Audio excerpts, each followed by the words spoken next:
everyone, this is Mehak. Welcome to the channel Learning Hub. As we know, we were doing the topic of fractions, and today is our second day with this topic. So let's continue our topic.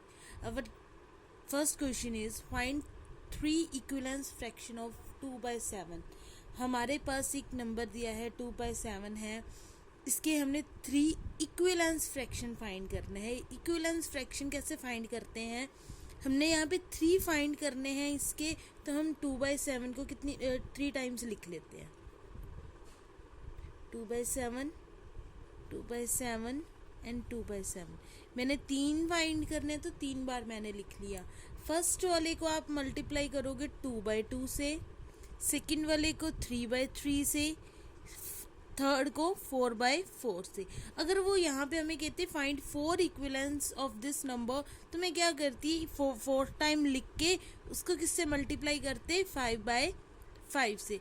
आप यहाँ पे एक चीज़ और ध्यान रख सकते हो, आप किसी भी नंबर से मल्टीप्लाई कर सकते हो. 2/7 को जैसे 9/9 से करें, तो ये भी जो रिजल्ट आएगा 18/27, ये भी इसका क्या होगा, ये इक्विवेलेंस ही होगा. ठीक है, तो यहाँ पे हमने 3 फाइंड करने थे, तो मैंने फर्स्ट को किससे मल्टीप्लाई कर दिया 2/2 से, देन 3/3 से, देन 4/4 से. अब इसको सॉल्व करते हैं. It will be 4/14, it will be 6/21 and it will be 8/28. ठीक है, तो 3 इक्विवेलेंस के आगे 4/14, 6/21 एंड 8/28. इस तरह से हमने क्या किया 3 इक्विवेलेंस फाइंड कर लिए. ठीक है, नेक्स्ट हम कंटिन्यू करते हैं. पहले हमने फाइंड करना सीखा है कि किसी फ्रैक्शन के इक्विवेलेंट फ्रैक्शन कैसे फाइंड करते हैं. अब हमारे पास 2 फ्रैक्शंस दे रखी हैं, जैसे 5/9 है और 30/54 है. हमने चेक करना है, check whether the given fractions are equivalent और नॉट. हमने ये चेक करना है ये जो फ्रैक्शंस हमें दी हैं ये इक्विवेलेंट हैं या नहीं. वो हम चेक कैसे करते हैं, just do the cross multiply. 5 को किससे मल्टीप्लाई करेंगे 54 से, और 9 को मल्टीप्लाई करेंगे 30 से. ठीक है, 5 इंटू 54 एंड 30 इंटू 9. मैंने सिर्फ क्या किया है क्रॉस मल्टीप्लाई किया है. तो यहाँ पे मल्टीप्लाई करें 54 into 5 it will be 270 and 30 into 9 it will also be 270. तो यहाँ पे मेरे पास क्या आया है, ये दोनों रिजल्ट इक्वल आए हैं. तो अगर ये इक्वल है then we can say yes fractions are equivalent.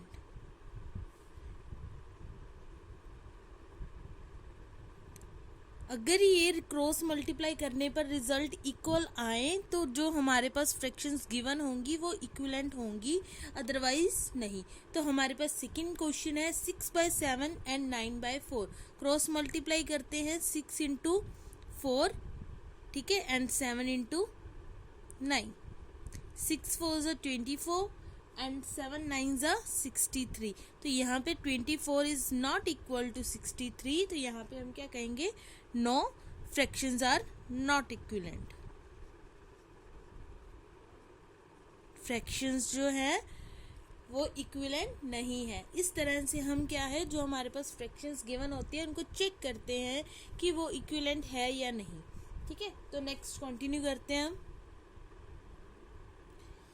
Competitive exams में हमारे पास कई बार क्वेश्चन आता है कि फ्रैक्शन दी हुई है जैसे 3/5 है, तो उस फ्रैक्शन को चेंज करो, ऐसी फ्रैक्शन में चेंज करो जिसमें डिनोमिनेटर क्या हो 20 हो, या कह देंगे कि फ्रैक्शन 3/5 है उसको चेंज करो कि जिसका न्यूमरेटर क्या बने 9 बने. तो ये जब हम चेंज करते हैं तो वो चेंज किस बेस्ड पर होता है, वो इक्विवेलेंट फ्रैक्शन पे चेंज होता है.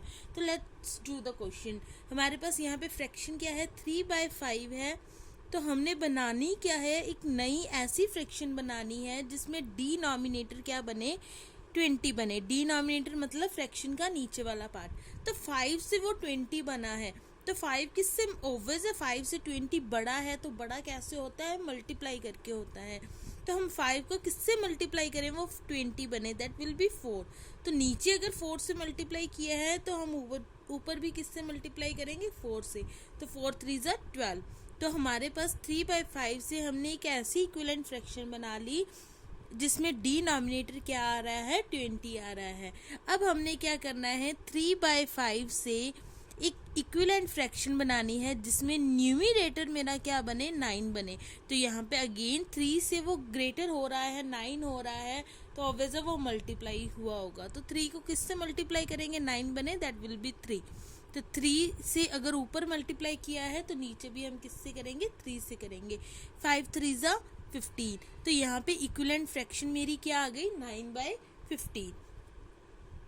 नेक्स्ट हम देखते हैं असेंडिंग एंड डिसेंडिंग ऑर्डर।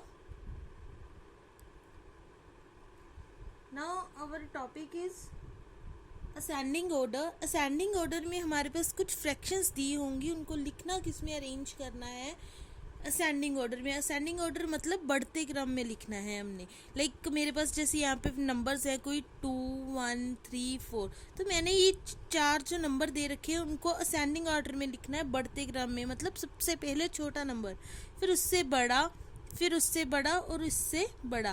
तो इस तरह से अगर हमारे पास सिंपली नंबर्स थे, काउंटिंग नंबर्स थे, तो उन नंबर्स को तो मैंने सिंपली अरेंज कर दिया। बट यहाँ पे हमारे पास क्या है, फ्रैक्शंस हैं। तो फ्रैक्शंस को अरेंज कैसे करते हैं, फ्रैक्शंस को अरेंज करने के लिए डिनोमिनेटर का सेम होना बहुत इंपॉर्टेंट है। तो मतलब नीचे जो हमारा डिनोमिनेटर आएगा वो नंबर्स का सेम होना ज़रूरी है, ठीक है। तो यहाँ पे फर्स्ट पार्ट में हमारे पास नंबर है 2/7, 6/7, 4/7 एंड 11/7। तो यहाँ पे ऑलरेडी डिनोमिनेटर मेरा क्या है, सेम है। तो हम सिंपली न्यूमरेटर को चेक करेंगे और उनको असेंडिंग ऑर्डर में अरेंज कर देंगे। तो हमारा असेंडिंग ऑर्डर क्या आएगा, सबसे पहले छोटा नंबर, नीचे तो सभी का 7 है, सेम है, तो हम ऊपर वाले नंबर्स को चेक करेंगे। तो सबसे पहले क्या आएगा, 2/7, उसके बाद 4/7, देन 6/7 एंड देन 11/7।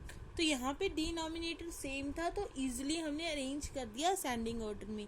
नेक्स्ट मेरे पास पार्ट है 5/6, 8/9, 2/3। तो इनको असेंडिंग ऑर्डर में कन्वर्ट करने के लिए हम क्या करेंगे, पहले इनका एलसीएम सेम बनाएंगे। नीचे डिनोमिनेटर्स जो हैं उनका एलसीएम लेते हैं, 3, 6 और 9। तो पहले 3 से हम डिवाइड कर ले, 2, देन 3, देन 2 से डिवाइड हो जाएगा, देन 3 से। तो मेरा एलसीएम क्या आ गया यहाँ पे, 3 × 2 × 3। तो ये हो गया 3 2 6, 6 3 18। एलसीएम मेरा आ गया 18। मतलब मैंने ये जो जितने भी नीचे नंबर्स हैं, डिनोमिनेटर्स हैं, सभी का डिनोमिनेटर क्या बनाना है, 18 बनाना है। तो ऑब्वियस है 5/6 है, फिर नंबर मेरे पास 8/9 है, देन 2/3 था, ठीक है। 6 को 18 बनाने के लिए मैं किससे मल्टीप्लाई करूँ, 3 से, जो हमने इक्विवेलेंट फ्रैक्शन में किया था। 9 को किससे मल्टीप्लाई करेंगे, 2 से। अगर नीचे 2 से किया है तो ऊपर भी 2 से करेंगे। 3 को किससे करेंगे, 6 से। अगर नीचे 6 से किया है तो ऊपर भी मैंने किससे करना है, 6 से करना है। तो इसको देख लेते हैं, 5 3 ज़ा 15/18, ये आ गया 16/18, देन 12/18। अब सभी का डिनोमिनेटर क्या हो गया, सेम हो गया। तो अब हम इसको इजीली असेंडिंग ऑर्डर में अरेंज कर सकते हैं। सबसे पहले छोटा नंबर वो आएगा 12/18, देन 15/18, देन 16/18। बट हमने आंसर इन फॉर्म में नहीं छोड़ना होता, जो हमारे पास क्वेश्चन होता है, स्टेटमेंट होती है, उस फॉर्म में क्वेश्चन आंसर लीव करना होता है। तो 12/18 ये लास्ट से आया था, तो लास्ट नंबर मेरा क्या था, 2/3 था, ठीक है। देन 15/18 ये फर्स्ट नंबर से आया था, फर्स्ट मेरा था 5/6, और जो 16/18 था वो कहाँ से आया है, सेंटर वाले नंबर से, मिड टर्म से, वो है 8/9। तो ये मेरा क्या हो गया, असेंडिंग ऑर्डर, ठीक है। You hope you have understood my topic. If you have any kind of doubt, you can send your queries in the comment section. Thank you and have a nice day.